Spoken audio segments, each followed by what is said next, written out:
afternoon. This is the world news on Al-IyamoyeTv and radio. I am Modupe Akinyosoye. Here are the top stories. Vice President Kashim Shettima says Nigeria needs real investment and partnership, not handouts. Kwara governor approves multi-billion naira palliatives. In business, Federal Competition and Consumer Protection Commission to fine POS operators for illegal pricing. On the foreign scene, Ghana's former minister arrested after housekeeper stole over $1 million from home.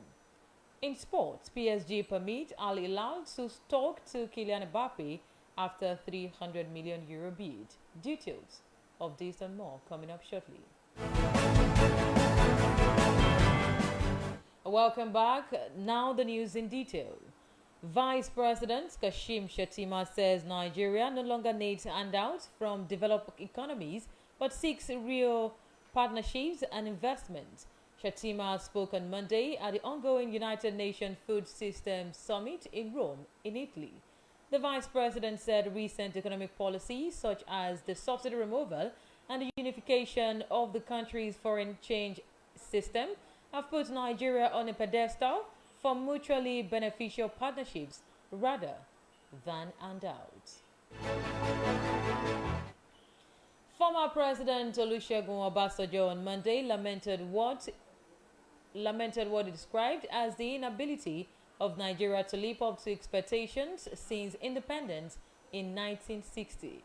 Obasanjo spoke virtually at the public presentation of a book titled Reclaiming the Jewel of Africa, written by former Minister of Industry, Trade and Investment, Olusegun Aganga.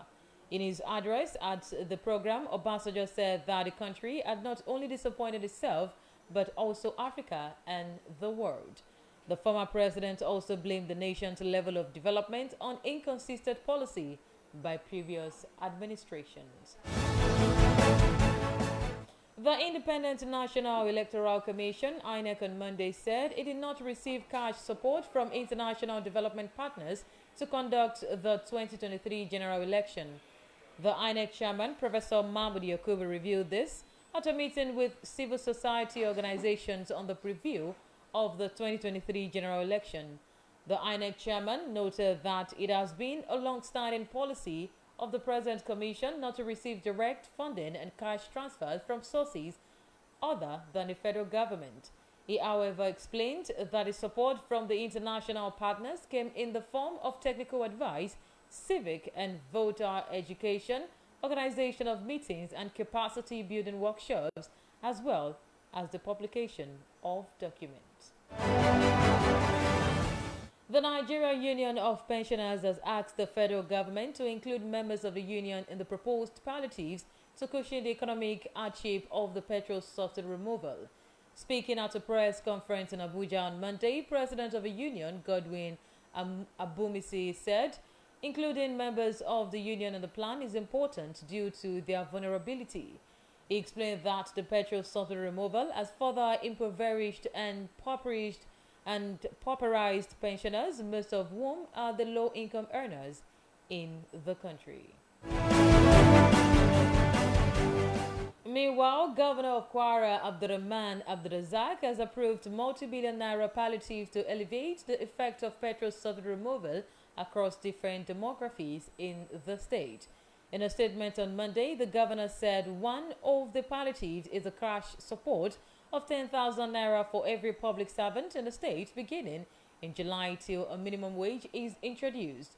Also approved is the payment of new hazard and skipping allowances and 100% commess for consultants and medical doctors on the government's payroll.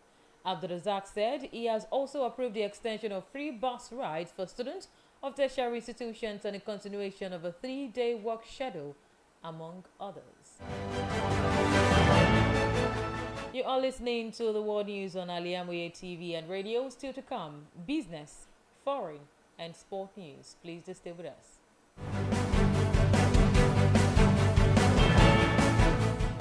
Thank you for staying with us. Welcome back to the rest of the news. In business and economic news, the Federal Competition and Consumer Protection Commission has warned point-of-sale POS operators against exploitative and unjust prices. But in a statement on Monday, Executive Vice Chairman, Chief Executive Officer of the Commission, Babatunde, issued a cease and desist order to point-of-sale operators from conduct that constitutes an infringement of the law. According to the statement, POS operators that are found in violation of the order will pay 10 million naira for corporate entities and 1 million naira and or a prison sentence of up to 3 months for individuals. This follows the release of new pricing for POS transactions by the Association of Mobile Money and Bank Agents in Nigeria.